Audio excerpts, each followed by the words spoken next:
I'm so excited to be here with you guys today. A couple things that we're going to be going over today is a holistic approach to immune support. And our focus of today's call is stress and adaptogens. So we're going to be talking about how stress and the immune system interact with each other, what are adaptogens, my top recommended adaptogens, as well as really easy ways to incorporate adaptogens into your daily life.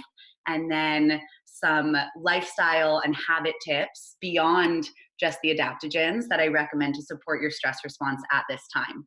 So that's kind of the big picture overview of what we're going to be diving into today. I'm also going to leave a bunch of time, about 15 minutes, to go over your Q&A and any questions that you have. And so as questions arise throughout our time together, feel free to put those in the chat and I'll get to them at the end, as many as I can. So a little introduction for those of you that don't know me. I am Danielle. I'm a registered herbalist with the American Herbalists Guild, a holistic nutritionist. I'm the instructor of mycology at the Colorado School of Clinical Herbalism in Boulder, Colorado, which is where I did my graduate studies. And at Four Sigmatic, I am our national educator. And I'm so happy that you're all taking this time out of your Fridays to really dive into holistic, root-based ways to support our immune systems at this really wild time. And I'm drinking some Reishi and lion's mane as we talk. I felt like, maybe the theme of stress, there was some stress coming into my life this morning. And so I just want to note that no matter how many allies we have and how many tactics we have in our repertoire, in our toolbox, stress is inevitable and it's going to come up and it's going to show its face to us. And so my greater intention is to share this place of compassion, to really know that we're all in this together and how can we support each other? How can I give you guys tools to empower you to understand what's happening in your own body and then give you the education, the resources to know what allies you have to support yourself at these trying times. Okay, so we're going to jump right in. And one quick note is I have to mention that I'm not your healthcare practitioner. So if you do have questions about specific personal health issues or specific diseases, I have to recommend checking in with your healthcare practitioner. And then, of course, always following the recommendations of the CDC and the World Health Organization. Okay, got that out of the way. So stress and immune support, how do these two interact? Our immune system is intrinsically linked to our stress levels. And stress is actually a prehistoric survival mechanism. And the way that I like to think about stress, it really helps put things into perspective, is the way that we as humans evolved to deal with stress. So I think about really the initial stress response was when an animal was coming to attack us. And so in response, what our bodies do and did was flood the bloodstream with different stress hormones, adrenaline and cortisol, to essentially give us enough stamina, enough energy to fight off this animal, this creature, or run for our life. This is fight or flight, right? This is survival mode. And it was actually a really brilliant, wise tactic that our bodies did because it gives us a lot of short-term energy to solve that acute situation, right? To get away from the threat. But what happens in that time is that all the other functions of being a human, whether it's our digestive system, our immune system, those things are not necessary to help us get away from this threat. And so what they do is they temporarily shut down, right? They take the back seat so that we can survive, so that we can show up for that situation and fight or flight. And that was what happens short term. And where we're finding that our bodies still evolved to deal with stress in that same way.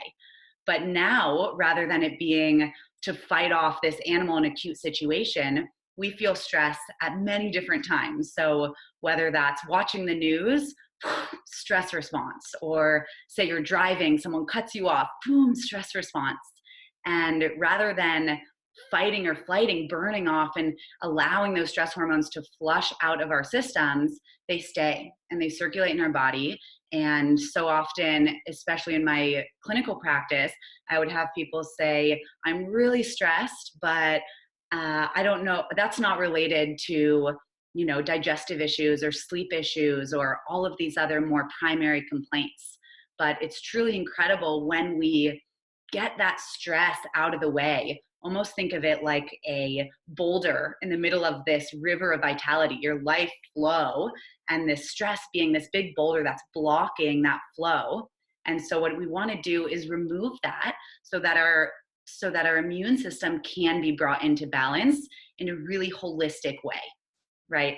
So that's kind of the idea of stress, immune response, and overcoming stress is truly one of the first steps, the most holistic root-based steps to getting our immune system back on track.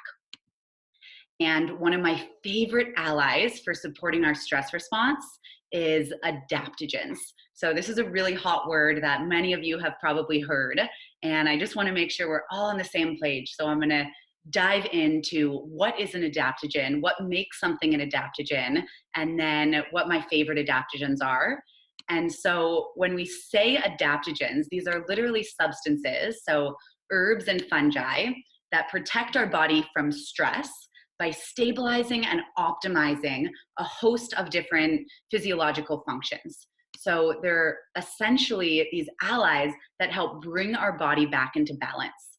And there's a couple things to classify something as an adaptogen. The first is that it's naturally occurring and it's non-toxic. So this is meaning it comes from a plant, an herb, or a fungi, right? A mushroom.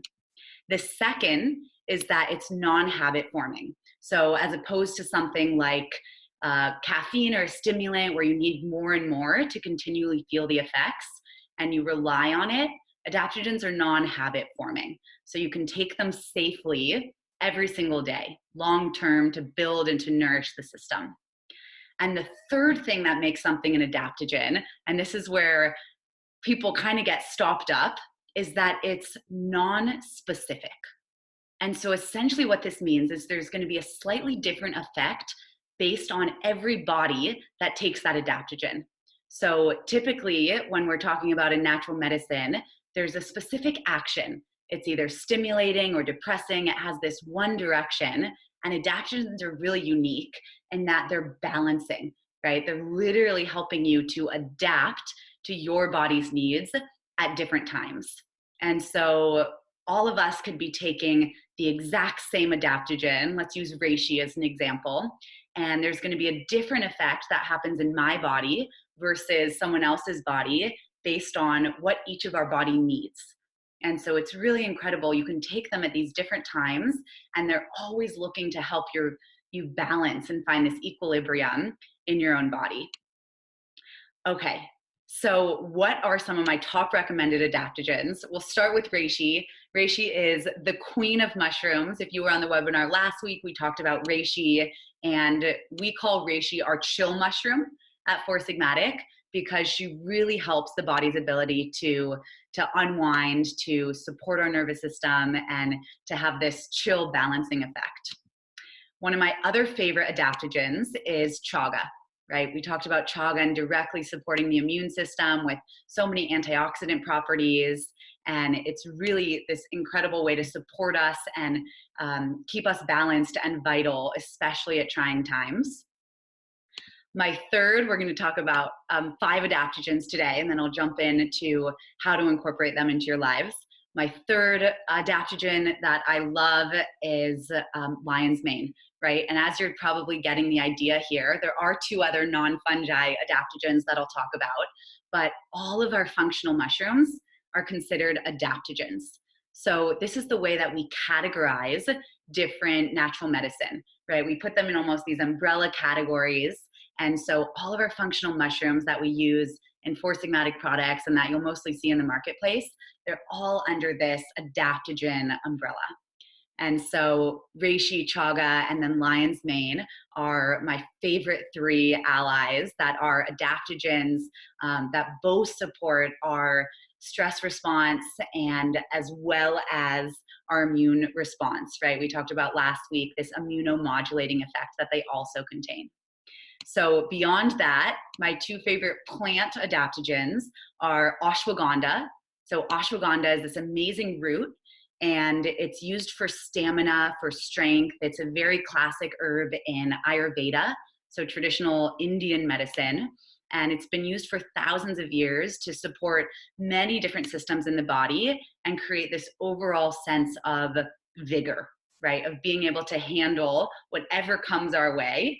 And the Sanskrit name, it's often been referred to as horse root, or, you know, having this equine quality. And some people say, oh, that's because the root has a little bit of an equine smell to it. But I like to think of ashwagandha as making us as strong as a horse, right? Making us so vital, so full of the resources that we need to be able to conquer whatever comes across our path. And then finally, the fifth adaptogen I want to bring to your attention today is Eleuthero. So another name for Eleuthero you might be more familiar with is Siberian ginseng. And ginseng and Eleuthero is used again for endurance, for stamina, to support our stress response, and really for kind of general fatigue.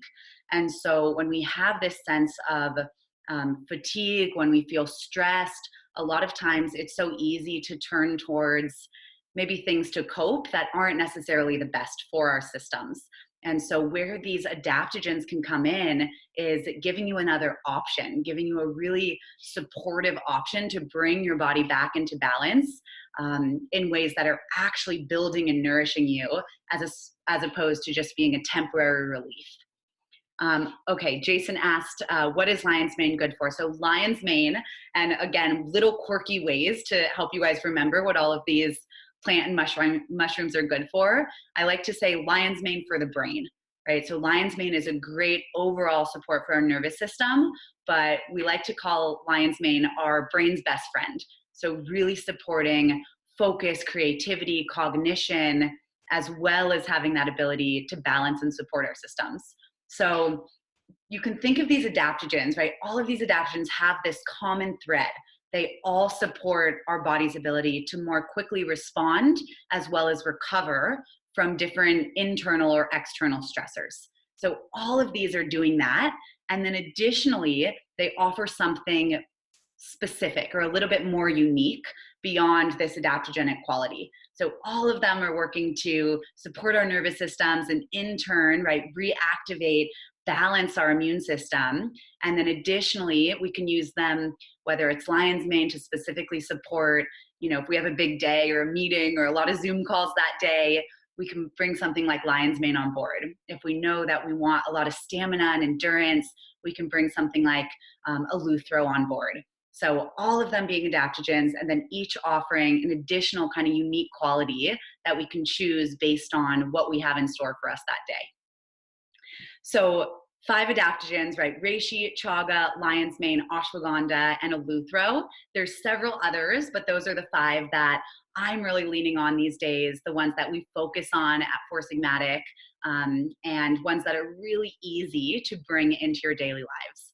And there's several products that I want to chat about, and I'll just run through them pretty quickly. But really what we're trying to do at Four Sigmatic is make it so easy to bring these adaptogens into your daily lives, right? So we're really trying to think about what you already do and how can we elevate that routine by adding these incredible ingredients into whatever it is you're already doing, whether that's a morning cup of coffee or maybe making a protein smoothie or cooking and adding that into a blend.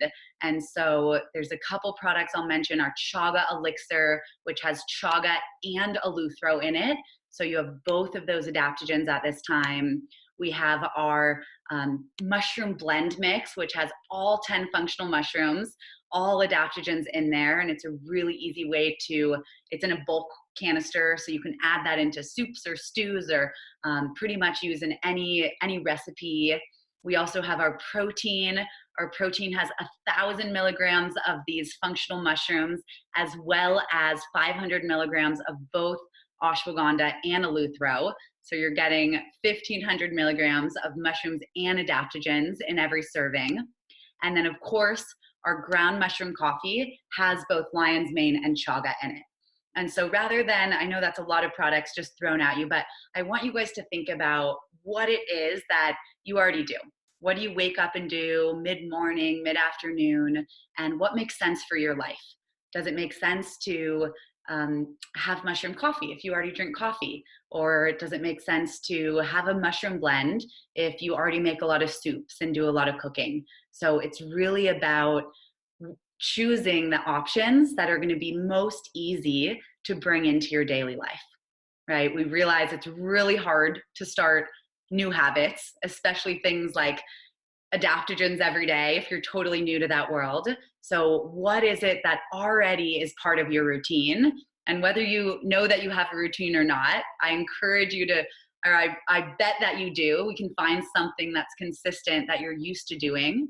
And that's where I want you to think, okay, how can I tap into that pattern and bring these ingredients on board to support your body in this really root-based, vital, nourishing way? Okay. We have questions all over the place. This is amazing. Let's see. How much mushroom product? This is Deborah. How much mushroom product is usually put in? Say 1 cup of liquid. So all of our Four Sigmatic products have either 500 milligrams or 1500 milligrams of functional mushrooms or adaptogens. So several of the products that I brought to your attention today have that 1500 milligrams. So it's a really strong, effective dose. And the products that I mentioned that have those 1500 milligrams are all of our elixirs. Today I'm highlighting our Chaga elixir, right, with both Chaga and Eleuthero. And then our mushroom blend, which also has 1500 milligrams, our protein with 1500 milligrams, and then our coffee has 500 milligrams. And so that's a really great place to start with 1 serving a day. And if you use our instant packs, it's usually about 1 cup of water, 7 to 8 ounces of water that you can mix it with if you're choosing to drink it as a beverage. But the thing with Four Sigmatic products is they don't need to be mixed in a beverage. So we have provided them in a form that they are ready, they are effective to use in any way. So you actually don't need hot water to activate them. You can throw them in a smoothie, you can put them on top of your oatmeal, whatever way is going to be convenient and make sense in your life. That's the way I encourage using it. Okay, Jason is asking, does heat break down the nutritional benefits of the adaptogens? And so that's a fantastic question. And I'll start with addressing our functional mushrooms. So functional mushrooms actually need heat to be able to activate a lot of the compounds in there. And so I am all about raw food in many ways. I was a detox coach in a past life and, well, before Four Sigmatic, this life, as well as really supporting eating raw foods. But functional mushrooms are kind of the exception. So functional mushrooms need to be extracted for us to be able to reap the benefits. And so heat is actually really beneficial and helps make the compounds more bioavailable to our bodies. With different adaptogenic herbs, it depends on which species we're talking about. So you can get an extract or you can make a basically long hot water tea. And that's where a lot of these herbs traditionally have been used, is making what we call a decoction or a long hot water boil to potentize the compounds that give these species their adaptogenic effect. Okay. So Summer says, after drinking the mushroom blend straight for about a year and loving the results, I've recently started adding to soups and sauces for my family. So that's great. Yeah. So it's really, our habits are also in flux. So if maybe you're used to cooking one thing for a while and it makes sense to use a product in a certain way, and then you get a new recipe or a new idea, I encourage being playful, being creative. We've designed our products so that you can really use them in whatever way works for your lifestyle. Okay, so let's see. If you meal prep, this is Taylor, if you meal prep with functional mushrooms, do you lose the benefit from the first cook to the reheat days later? Should I switch to sprinkling the powdered versions onto the meal during the reheat phase versus functional mushrooms? It's totally optional. You're not going to lose the benefits if you cook with it and then save the meal. That's a great question. So it's almost as if when we think about the storage of our functional mushroom or our herbs, they don't necessarily go bad, right? So an extracted powder is potentially going to lose potency after several years.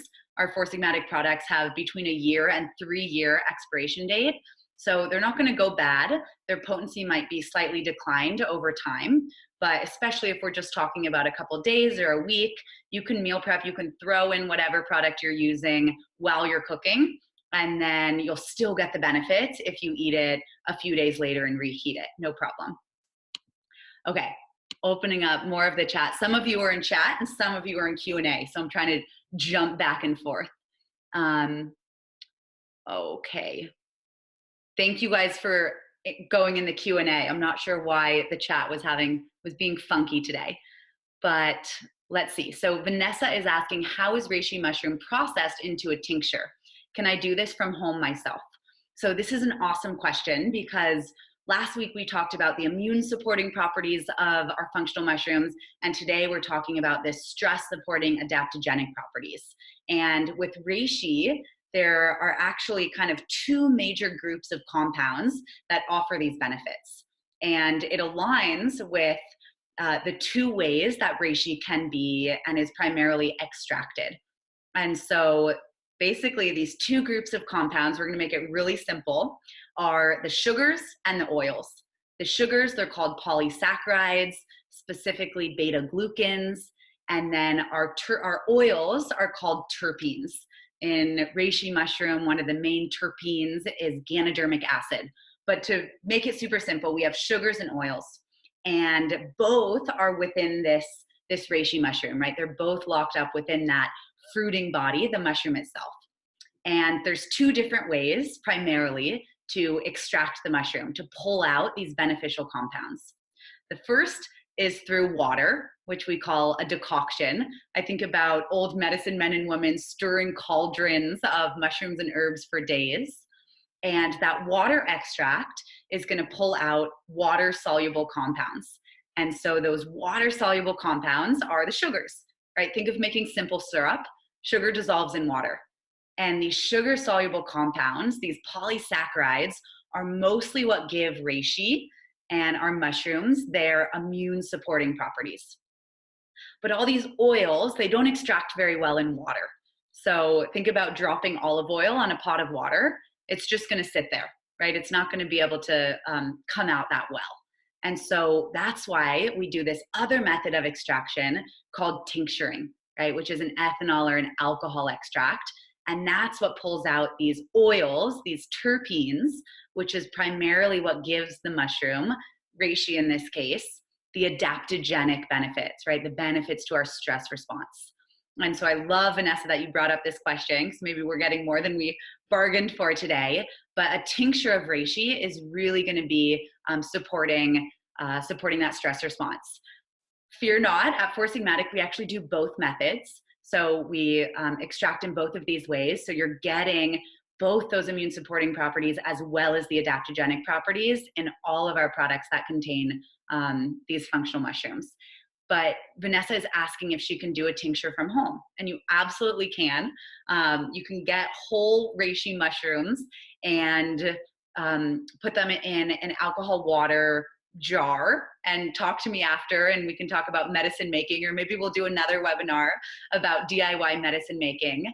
And you want to let that sit for a couple weeks to a couple months, strain it, and then you can have your own DIY reishi tincture.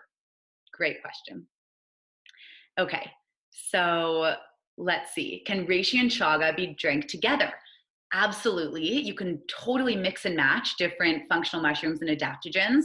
And that's actually really beneficial if you want to focus on a certain benefit, right? So if you want, for example, in our chaga elixir, we offer our chaga elixir as a great alternative to a morning cup of coffee.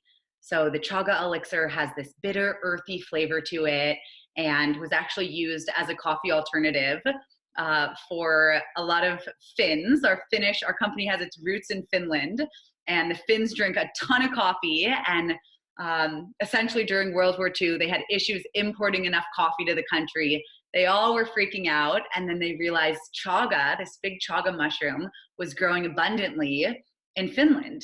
And so they started brewing this chaga tea, and we offer it as a way to have a no caffeine option in the morning.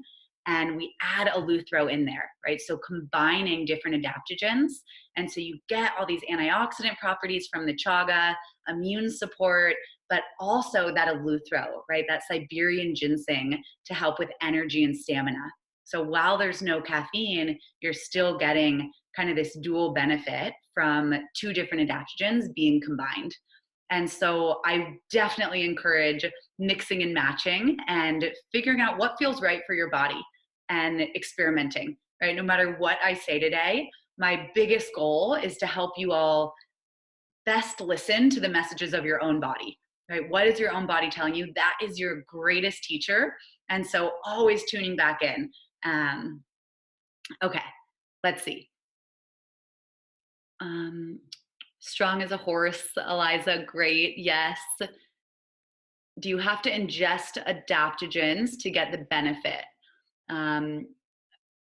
Or can you also use it topically, such as in serums or creams? So Miranda, thanks for asking this question. I'll make this short and maybe we'll have another whole webinar on skincare.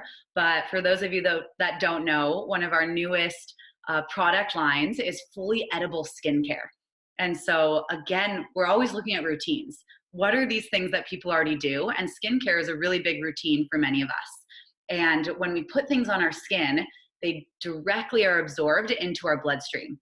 We know this. Think about taking an Epsom salt bath, right? There's so much magnesium, and we know that we relax when that happens because that magnesium is absorbed topically through the skin.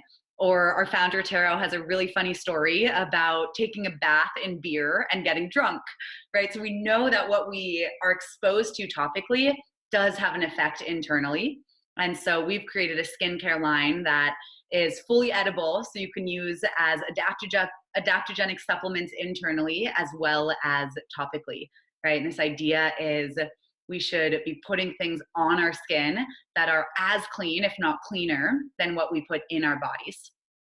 Right? Because when we put something in our bodies, it actually goes through our digestive tract. We have the benefit of our liver processing, but when it goes right on our skin, we don't get kind of those bypassing systems. It's just straight into our bloodstream. So we want to be really aware and kind of vigilant about what we're putting on our bodies, just as we're talking about what we put in our bodies.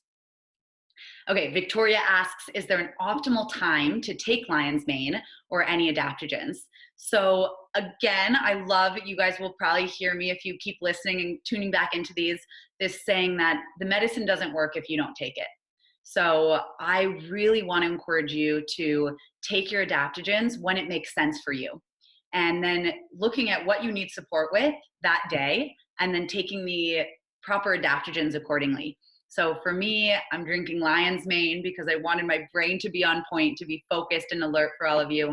And then in the evening, I take reishi, right? So reishi to go to bed. So you can kind of have, that's a good baseline is things, chaga and lion's mane could be more of your morning routine.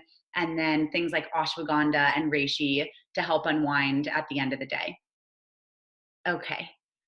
Carol asks, are we going to post this on YouTube? Yes, this will be posted on YouTube after. So if you want to go back and listen or share with anyone, that would be fantastic.